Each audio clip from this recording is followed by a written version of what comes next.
Lundi 13 novembre 2023, La mission auprès de mon prochain. nous vous accueillons de nouveau sur votre chaîne, l'Aventure dans la Parole. Et nous sommes heureux encore de vous souhaiter la bienvenue. Que Dieu nous donne son esprit et nous guide dans l'enseignement de sa parole et qu'il nous bénisse.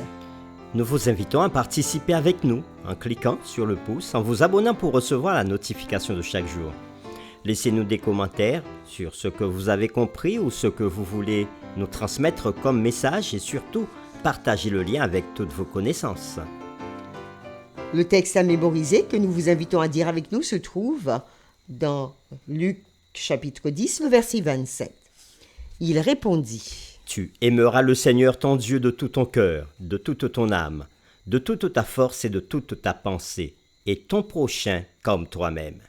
Nous vous invitons à le redire avec nous. Luc chapitre 10, le verset 27. Il répondit: Tu aimeras le Seigneur ton Dieu de tout ton cœur, de toute ton âme, de toute ta force et de toute ta pensée, et ton prochain comme toi-même. Le fait de poser ou de répondre à la question suivante, d'un point de vue personnel, qui est mon prochain, change-t-il l'orientation ou la priorité de celui qui a besoin d'aide à celui qui la donne?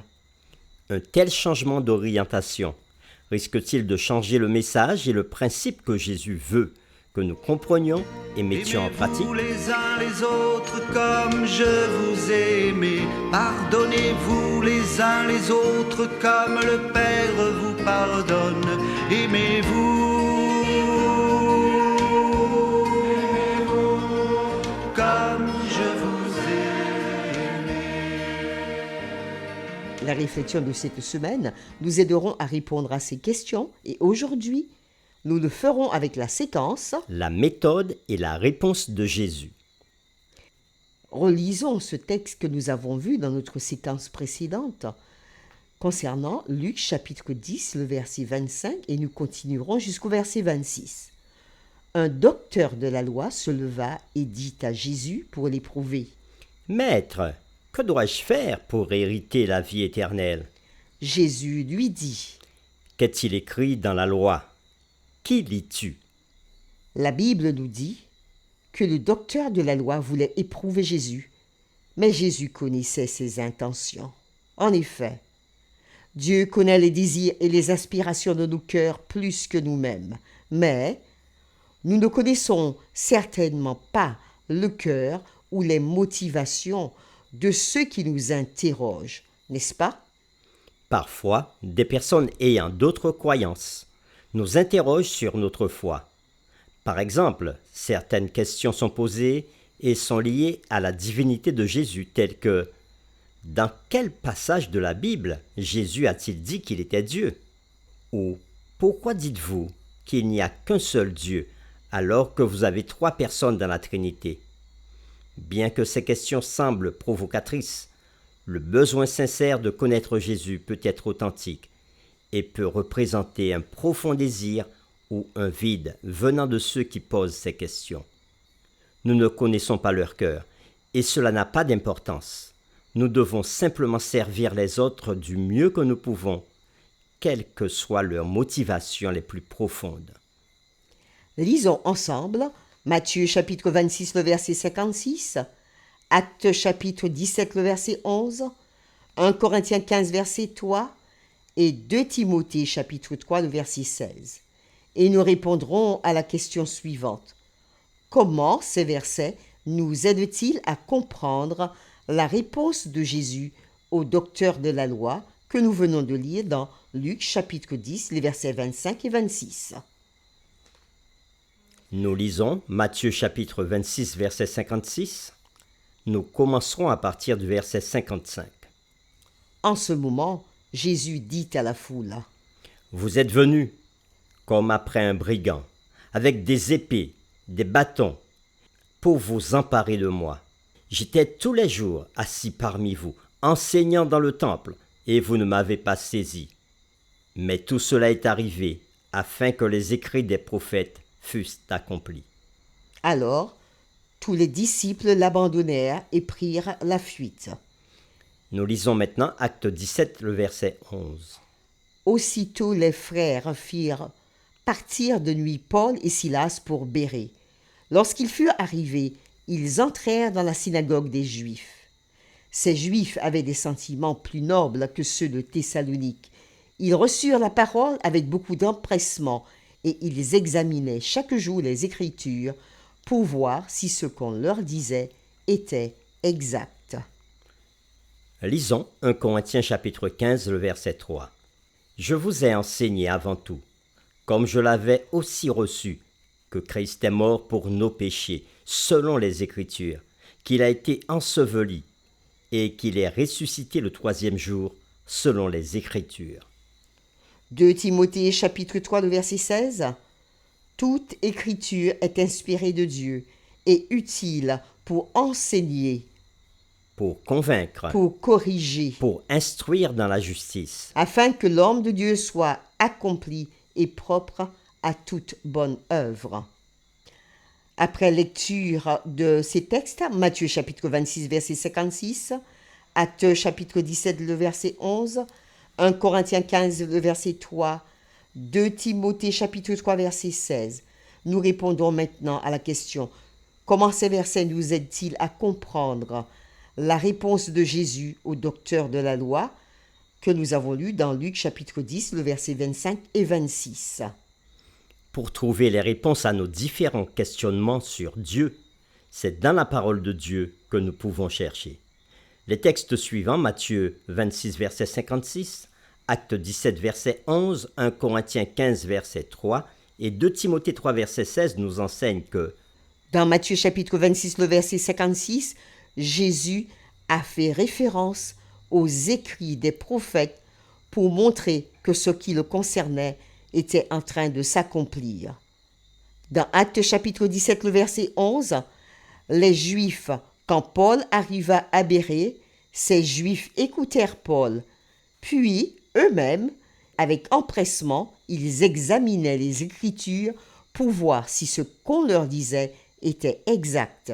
dans 1 Corinthiens chapitre 15, verset 3, Paul dit qu'il a enseigné tout ce qu'il avait reçu et il le transmet, comme il dit, selon les Écritures. Il ne fait rien en dehors des Écritures.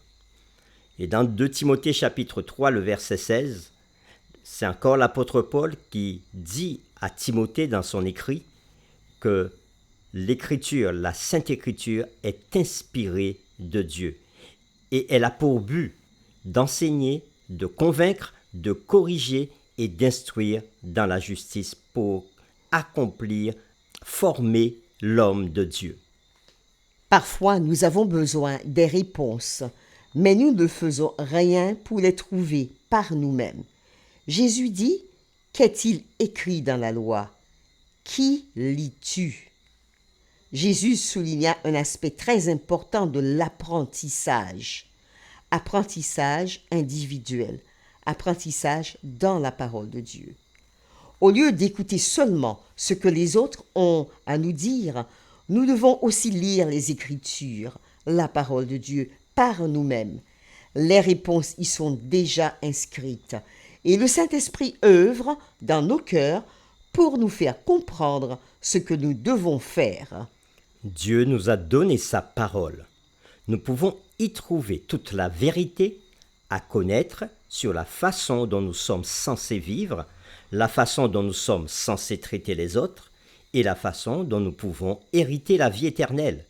Bien sûr, les enseignants et les pasteurs ont un rôle à jouer, mais en fin de compte, nous devons aller à la Bible pour étudier les vérités clés.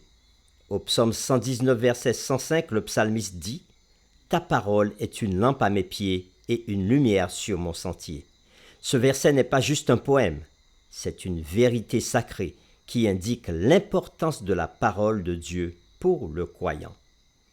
Pour terminer, réfléchissons à cette question. Comment pouvons-nous aussi être attentifs pour tirer parti de toutes les occasions qui se présentent à nous, même si les circonstances ne sont pas idéales?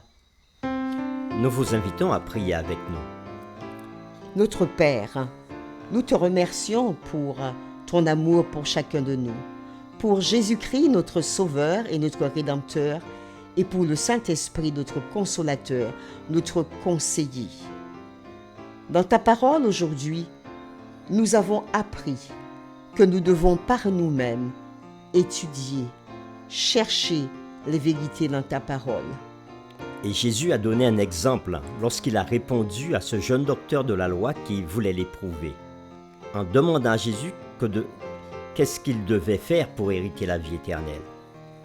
Et la réponse de Jésus a été claire. Jésus l'a orienté dans la parole, en lui disant « Qui lis-tu » Parfois, beaucoup de questions nous sont posées et nous ne connaissons pas les motivations des gens quand ils posent les questions. C'est toi qui connais les profondeurs des cœurs de chacun et tu connais les profondeurs de nos cœurs aussi. Donne-nous, par ta grâce, quand nous lisons ta parole ou quand nous répondons à des questionnements, de toujours nous référer dans ta parole.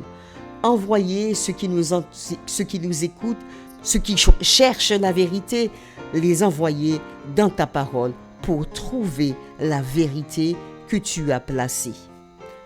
De même que l'apôtre Paul et que les autres qui ont suivi ont cherché dans ta parole, aide-nous à faire de même et à encourager d'autres à aller dans ta parole. Non pas seulement écouter les messages des pasteurs ou d'autres enseignants, mais de faire leur propre expérience dans ta parole.